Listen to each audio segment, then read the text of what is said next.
नमस्कार दोस्तों, अहमदाबाद में एयर इंडिया का बोइंग विमान क्रैश हो गया है, जिसमें मौजूद सभी 242 लोगों की मौत हो गई है। एयर इंडिया की इस फ्लाइट AI 171 अहमदाबाद से लंदन जा रही थी। इसमें 169 भारतीय, 53 ब्रिटिश और 7 पुर्तगाली और एक कनाडाई नागरिक के साथ कुल 230 यात्री सवार थे। बाकी 12 क्रू मेंबर्स थे। हादसे की जगह से मिले ज्यादातर शव इतनी बुरी तरह झुलस चुके हैं कि उनकी पहचान तक नहीं हो पा रही है, जो DNA टेस्ट के बाद ही पता चल पाई।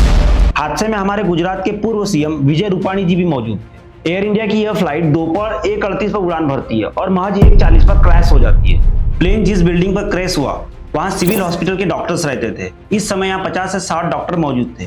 कुछ मारे गए और कुछ घायल हैं। जानकारी के मुताबिक यह विमान एयरपोर्ट की दीवार के पास ही क्रैश हुआ, जो चंद सेकंड में धुएं का गुब्बारा बन गया, यानी हादसा बहुत बड़ा हुआ था। चलिए सबसे पहले एयर इंडिया की इस फ्लाइट की ब्रीफिंग करते हैं। बोइंग 7878 ड्रीमलाइनर एक modern mid size twin engine wide body jet विमान है, जिसे बोइंग कंपनी ने बनाया है। इसे खासकर लंबी दूरी की उड़ानों के लिए डिजाइन किया गया है। दुनिया भर में फेमस ये विमान 15 सालों में पहली बार क्रैश हुआ है। इस बोइंग कंपनी के विमान को एयर इंडिया 2012 से यूज कर रही है, जिसकी जर्नी हमेशा बड़े लंबे रूट्स पर ही होती है। ये प्लेन एक बार में 200 से 250 यात्रियों को ले जा सकता है और करीब 14,000 किलोमीटर तक उड़ान भर सकता है, यानी दिल्ली से न्यूयॉर्क या टोक्यो जैसे लंबे रूट आसानी से कवर कर सकता है। इस प्लेन में सीटिंग अरेंजमेंट भी काफी एडवांस है। इसमें 32 बिजनेस सीट, 14 प्रीमियम इकोनॉमी और 138 इकोनॉमी सीट है।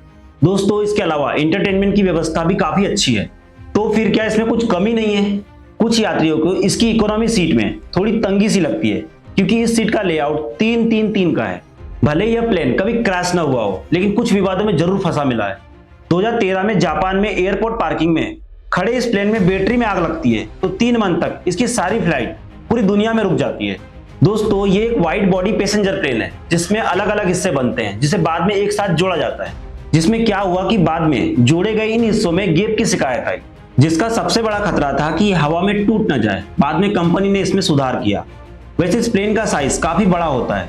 इसकी लंबाई 56 मीटर से ज्यादा है, विंग की चौड़ाई 60 मीटर से ज्यादा है और ऊंचाई तो 16 मीटर से ज्यादा है, और सीटिंग कैपेसिटी भी 254 मीटर और स्पीड 954 किलोमीटर पर आवर की है। यानी एक प्लेन की कीमत मिनिमम 2000 करोड़ से ज्यादा है। चलिए दोस्तों, अब दुनिया के 10 बड़े हादसे जान लेते हैं। नवंबर 1996 हरियाणा में 2 प्लेन आपस में टकरा जाते हैं, जिसमें 349 लोगों की मौत हो जाती है। जनवरी 1978 मुंबई से दुबई जा रहा था प्लेन, अरब सागर में गिरता है, जिससे 213 लोगों की मौत हो जाती है। मई 2010 दुबई से कर्नाटक आ रही थी फ्लाइट, खाई में गिर जाती है, जिससे 158 पैसेंजर की मौत हो जाती है। अप्रैल 1993 औरंगाबाद से मुंबई जा रही थी फ्लाइट, रनवे पर एक ट्रक से टकरा जाती है, जिसमें 55 लोग मारे जाते हैं। अगस्त 2020 कोरोना के समय भारत मिशन के तहत दुबई से भारतीयों को लाया जा रहा था, जिसमें विमान रनवे पर फिसलकर क्रैश हो जाता है और 21 लोग मारे जाते हैं। मार्च 1977 स्पेन में फ्लाइट ट्रैफिक की वजह से मिसकम्युनिकेशन हो जाता है और 2 प्लेन आपस में टकरा जाते हैं, जिससे 586 लोग मारे जाते हैं। दोस्तों, जो दुनिया का सबसे बड़ा विमान हादसा है, अगस्त 1985 जापान में प्लेन पहाड़ी इलाकों में क्रैश हो जाता है, जिसमें 520 लोगों की जान चली जाती है। वैसे ही 1974 में तुर्की में प्लेन का दरवाजा टूट जाता है और 346 लोग मारे जाते हैं।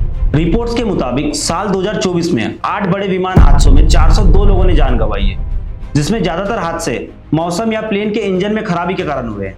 दोस्तों, ये जो हादसा हुआ है महज एक एक्सीडेंट था या फिर कंपनी की लापरवाही? और आपको क्या लगता है, कमेंट में जरूर बताइएगा। और ऐसे इन्फॉर्मेटिव वीडियोस के लिए हमारे वीडियो को लाइक, शेयर एंड चैनल को सब्सक्राइब जरूर कीजिए। जय हिंद।